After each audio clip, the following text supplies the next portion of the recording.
ये सब चीज़ें क़यामत के दिन वबाल जान बनेंगी। कुरान क्या कहता है, वह इदल मऊदतु सुइलत बि अय्यि ज़ंबिन क़ुतिलत, जिस दिन जिंदा दफन की हुई बच्ची से पूछा जाएगा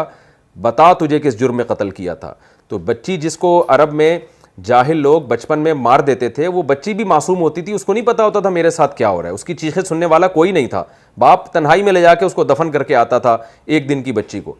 तो अल्लाह कहते हैं वो मासूम बच्ची जो वो भी बेज़बान थी, तो उस बच्ची को अल्लाह अदालत के कटहरे में खड़ा करेगा और अल्लाह कहेगा बता तुझे किस जुर्म में कत्ल किया गया, अपने कातिल का नाम ले और बता। तो जैसे वो बच्ची जो जिंदा दफन की गई है वो क़यामत के दिन, क्योंकि वो भी बेज़बान होती है, तो वो जैसे हिसाब व किताब को के लिए अल्लाह उसको लाएगा अदालत में, अल्लाह कहेगा बता तुझे क्यों कत्ल किया गया था, उस वक्त तो तू बेज़बान थी, तेरी चीखें सुनने वाला कोई नहीं था, लेकिन मैं सुन रहा था आसमान से। तो वो बच्ची जैसे उसका अल्लाह इंतकाम लेंगे, तो ऐसे ही इन बेज़बान जानवरों का भी अल्लाह ताला क़यामत के दिन इंतकाम लेंगे। तो इस अमल से हमें